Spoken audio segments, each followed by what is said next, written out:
Hello folks, this is Dr. Arvind Kanche. I am a nephrologist and transplant physician working at the Bangalore, Agadi and Sagar hospitals here in Bangalore. I am also an ISN education social media professional, and today I'm going to talk to you about hypertension and the kidney. Obviously, you know that high blood pressure and diabetes are two important causes of kidney failure here in India and across the whole world. Now, with respect to hypertension, the kidney is the culprit even in the absence of kidney disease. This is an editorial by Ritz and Bakris, and they've elegantly brought this fact out.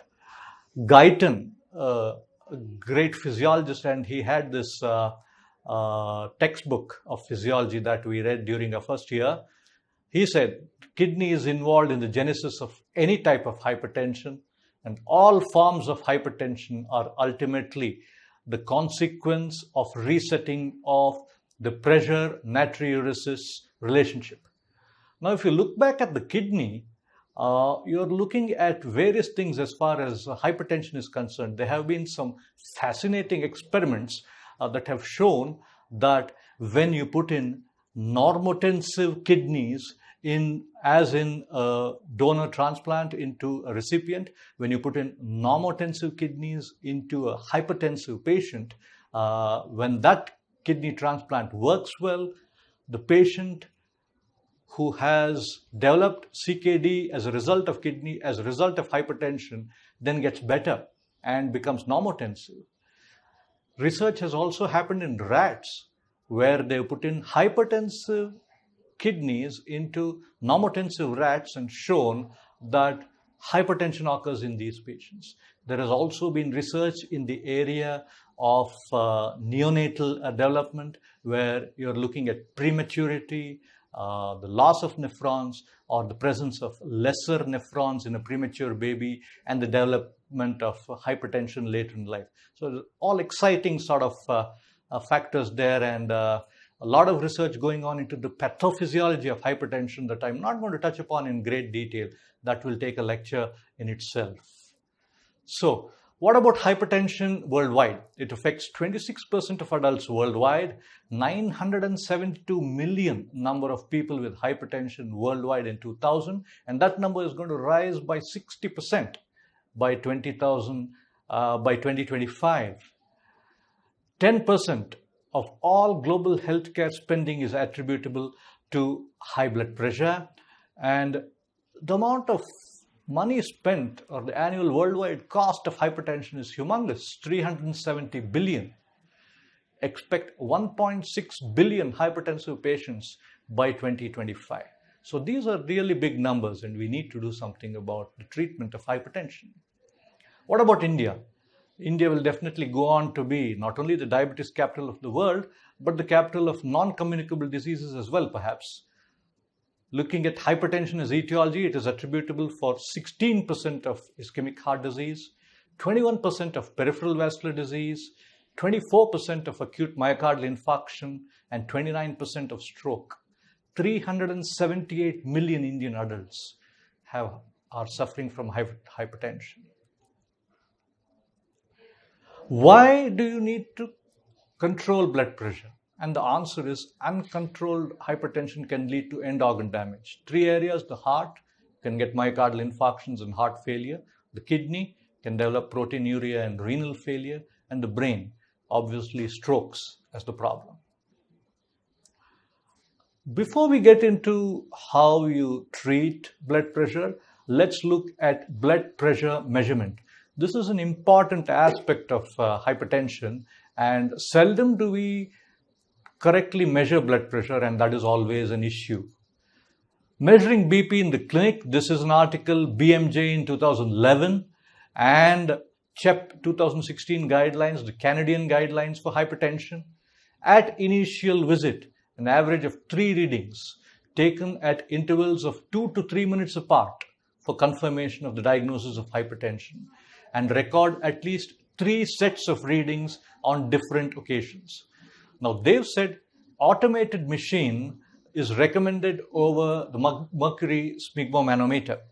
There are situations where, at least in India, the Indian group of nephrologists that have brought out some guidelines prefer the mercury sphygmomanometer because of the lack of standardization, perhaps, of the automated machine here.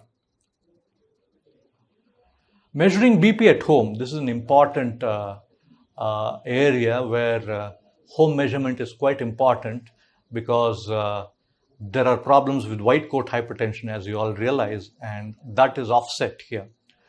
Prior comfortable rest for 5 minutes prior to measuring the BP. Avoid prior breakfast, meals, smoking, caffeine, and exercise. And why is that? I'll come to in a moment. Measure 2 measurements of the BP in the morning and evening for 7 days. Average the results excluding the first day's readings. The home BP threshold for hypertension is 135/85. How should blood pressure readings be taken? And this is the most important bit. Remember, hypertension is diagnosed if the blood pressure is elevated on at least 3 different blood pressure measurements taken on 2 or more office visits. The blood pressure should be taken after the patient is sitting comfortably for at least 5 minutes. This is a tall order in a clinic setting, I agree, but this is recommended. With the back supported, feet on the floor, arms supported in the horizontal position on a desk or table, with the middle of the blood pressure cuff on the patient's upper arm at the level of the right atrium, the midpoint of the sternum. The correct BP cuff size should be used so that the bladder encircles at least 80% of the upper arm circumference. Consider automated office blood pressure monitoring or measurement, which has been brought to the fore after the sprint trials, and we'll look at this in a moment. Now, why do we do all this? And that is because of this table. And as you can see, cold room raises the blood pressure by 14 to 15 millimeters of mercury. Heavy physical exercise before measurement reduces the BP by 18 to 20 millimeters. A heavy meal before measurement reduces the BP by 20. Smoking before measurement increases the BP by 10. Not resting for at least 5 minutes increases the BP by 10 to 20 millimeters of mercury. That's pretty high. Back and feet unsupported increases the BP by 15 millimeters of mercury. Arm unsupported increases the BP by up to 7 millimeters. Legs crossed increases it by 8 millimeters. Talking during measurement increases by 17 millimeters of mercury. So just imagine, these are issues that are well within your grasp, and you need to check the BP appropriately and you will get correct readings. What's new in hypertension? Well, the definition is new, and that's again partly because you're reaching lower and lower, and the sprint trial here has probably caused this. Normal is now less than 120 systolic and less than 80 millimeters diastolic. Elevated blood pressure is between 120 to 129 systolic and 80 millimeters diastolic. Hypertension stage 1, 130 to 139 systolic, 80 to 89 diastolic.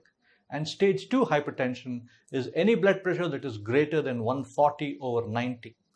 So look at these as the new definitions for hypertension, and a whole lot of patients are now brought into the purview of being hypertensive just because of this definition. Now, appropriately, you have ambulatory blood pressure readings, you have home blood pressure measurement, and these are available on the net as well as on this slide, and you can look at this slide and decide what exactly is happening as far as the blood pressure readings go in these different situations. What about the prevalence of hypertension? And I'm looking mainly here at Indian studies. We're looking at this one, changes in hypertension prevalence, awareness, treatment and control rates over 20 years in the National Capital Region of India. This is basically from Delhi, and they've looked at patients in this order. They have done 2 representative cross-sectional surveys conducted in the urban and rural areas of the National Capital Region, that's Delhi, one between 91 and 94, last decade, and one last millennium. And survey 2 2010 to 2012, about 6 years ago. Participants 3,048 in the urban area and 2,052 during the second survey, and in the rural areas 1,917 and 2,487. What have they found? They found that the prevalence of hypertension increased from 23% in 1991-94 to 42% in 2010. That's a whopping increase of almost 20%. And even in the rural areas, they found that the prevalence of hypertension has gone up from 11% to 29%. That's quite significant. Moving on to another study, and this is by Dr. Anupama from Shimoga, a good friend and colleague, and she's looked at an observational study from a rural population in South India. She has looked at 3 villages near Shimoga, looking at proteinuria, microalbuminuria, and estimated GFR in a group of 1,331 subjects. In her study, prevalence of hypertension was 30.4%.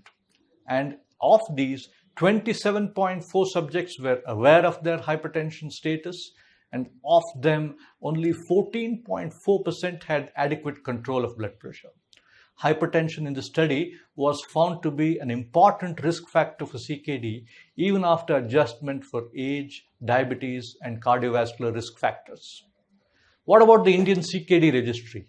What do we know about chronic kidney disease in India? And this was the first report of the Indian CKD registry from Rajapurkar et al. This came out in 2011. And they said they looked at patients from all zones. Diabetic nephropathy was the commonest cause of CKD, 31%. Hypertensive nephrosclerosis accounted for 13% of the patients. And stark sort of statistic there, about 48% of cases presented in stage 5 CKD. We did our own study here in 2008, a retrospective analysis of patients undergoing hemodialysis at 6 centers in South Bangalore. Of 260 patients undergoing hemodialysis, 221 males and 39 females, diabetes accounted for 35.3% as the commonest cause of end-stage renal failure. Hypertension or hypertensive nephrosclerosis accounted for 39 patients, 15% of that population. We have another study here by Raghuram Anchala et al. From the Journal of Hypertension in 2014, and they looked at a meta-analysis of studies in India. They found that the prevalence of hypertension was 33% in the urban population and 25% in the rural population. Of these people, awareness of blood pressure was there in 42% of patients and 25% in the rural population. Of the patients who had hypertension, 37% were treated in the urban population and 25% were treated in the rural population. And control of BP was obtained only in 10% of rural population, 20% of the urban population. Therefore, only 1 in 10 of rural and 1 in 5 of urban patients have their BP under control. And that is a startling statistic. Data on the prevalence of CKD in India. Why? Because hypertension and diabetes are the 2 important factors or causative etiology of CKD. And you have this is screening of the general population. And you have the KIDS project from Shimoga, where the overall prevalence was about 6.3%, back up to the SEEK study, which said 17.2 was the overall CKD prevalence, and the cross-sectional study by Verma et al. Put it at about 15%. So this is a statistic that shows that CKD is extremely prevalent in the general population.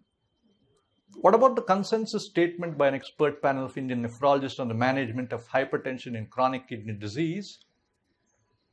And we'll look at just these 3. That hypertension as a cause of kidney disease in India requires further study. It is happening, and we have to sort out those that have glomerulonephritis or CKDU from those that actually have hypertension as a cause of kidney disease in this population. Blood pressure, cholesterol, and estimated GFR are the 3 most important parameters that should be evaluated. while screening hypertensive patients in the presence of CKD.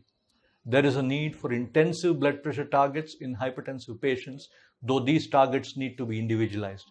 It's important for us to control the blood pressure, and this is quite important. Just looking at studies all over, you are finding that these studies show that the control of blood pressure is only about 10% to 20%, and that is not a good statistic to go by.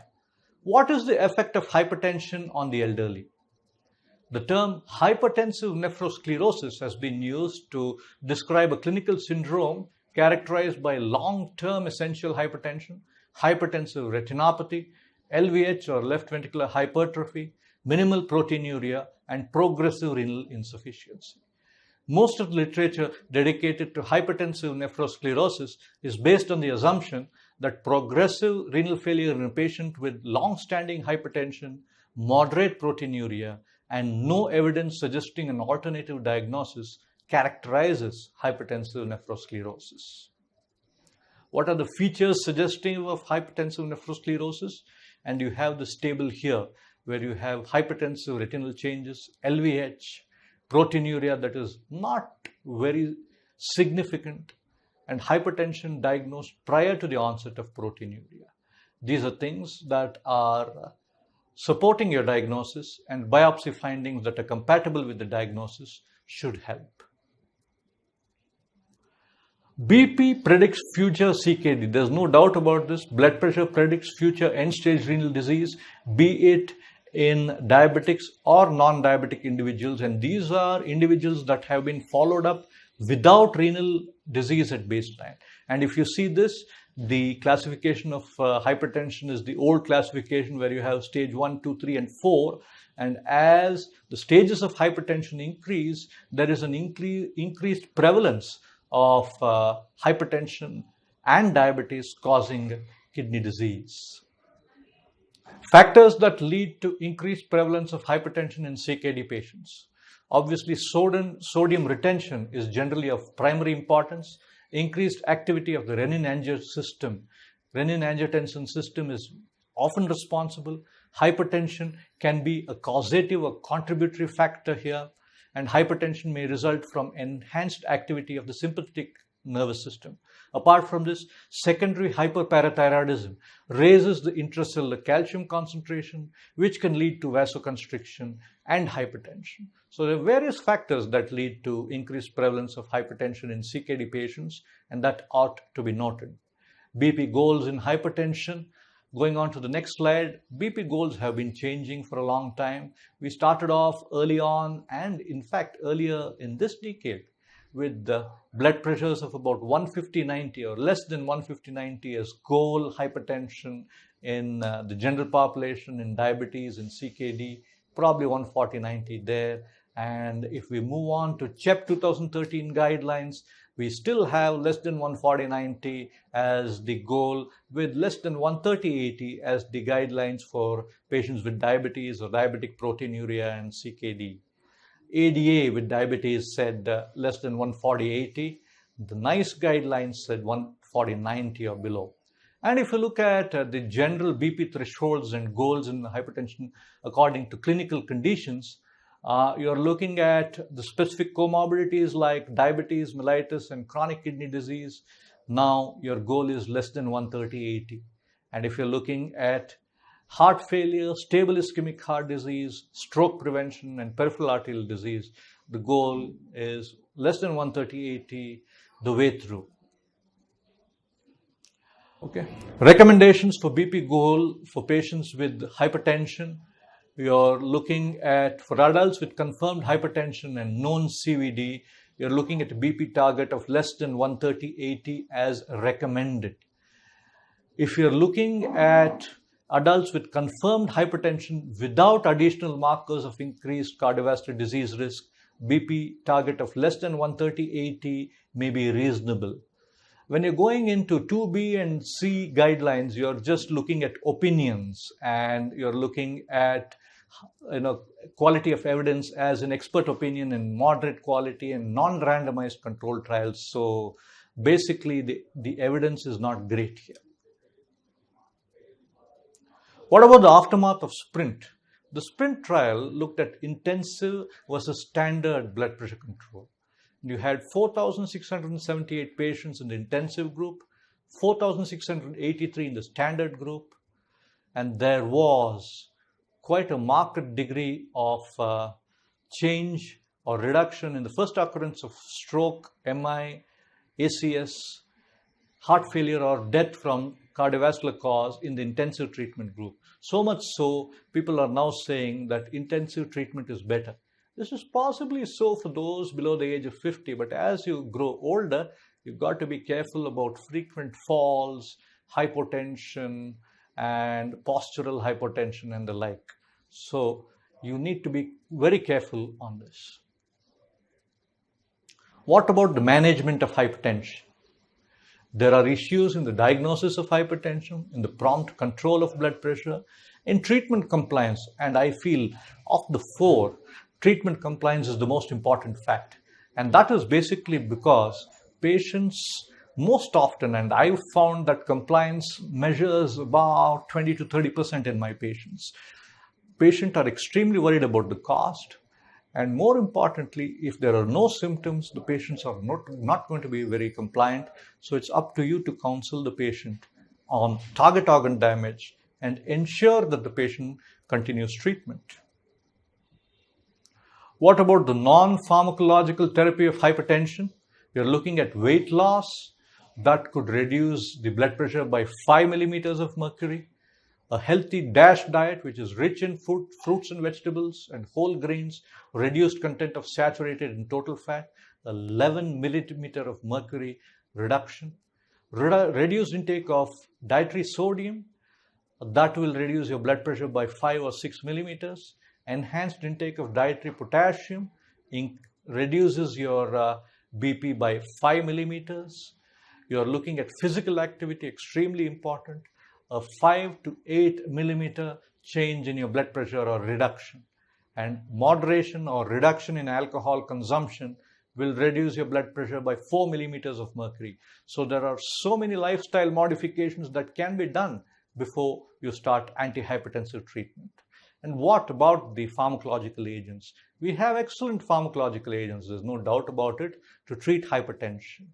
And inhibition of the RAS or the renin-angiotensin system, renin-angiotensin-aldosterone system is quite important, as you see in the HOPE, LIFE and ASCOT trials, and I'm not going to go into the details of this, the endpoint being cardiovascular death.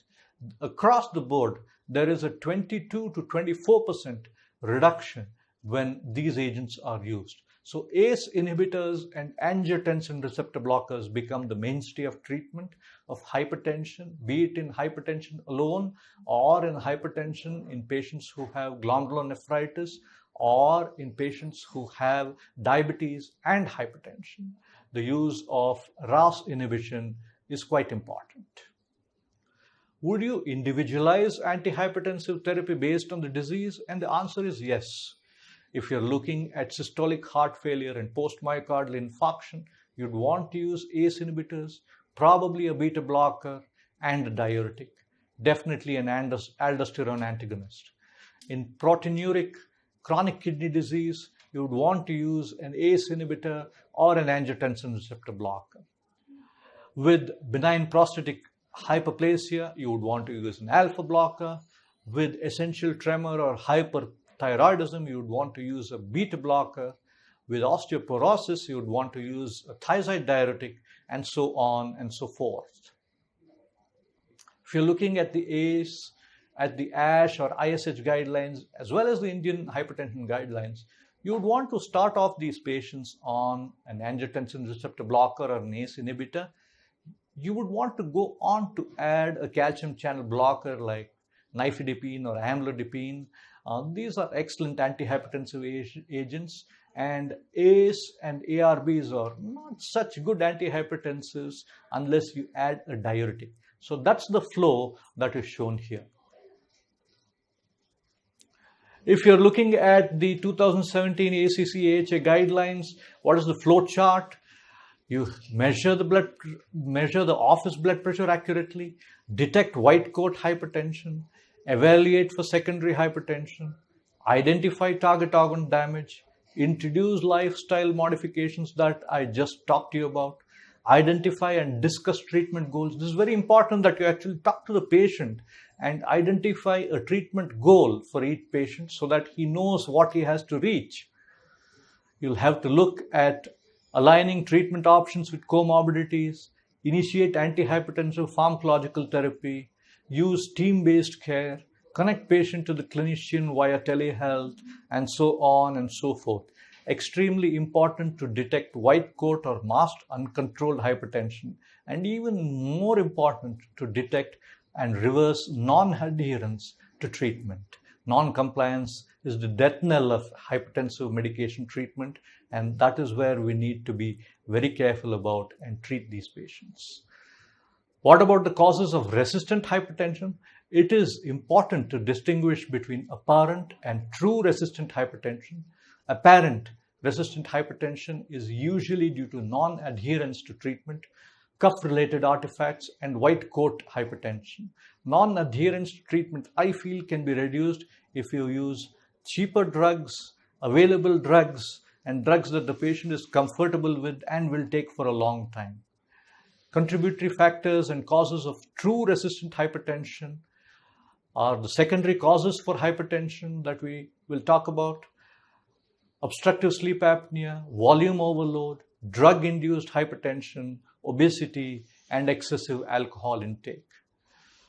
What about secondary causes for uncontrolled hypertension? You have renal parenchymal disease, renovascular disease that should not be missed. And this is often missed basically because in patients with CKD, you tend not to use contrast. You tend to want not to use it because you want to avoid contrast nephrotoxicity. And there are many a patient with renovascular disease who will benefit from intervention. OSA, or obstructive sleep apnea, is an important factor for resistant hypertension. Obviously, uncommon causes like pheochromocytoma, Cushing's syndrome, aortic coarctation, and so on, congenital adrenal hyperplasia are down on the list, but needs to be excluded in the proper setting. What are my conclusions?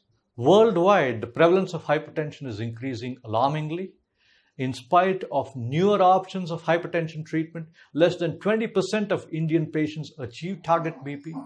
Uncontrolled hypertension increases cardiovascular risk, and you need to treat the hypertension so that you can protect these patients by reducing their cardiovascular risk, reducing the incidence of renal failure, and reducing strokes in that population.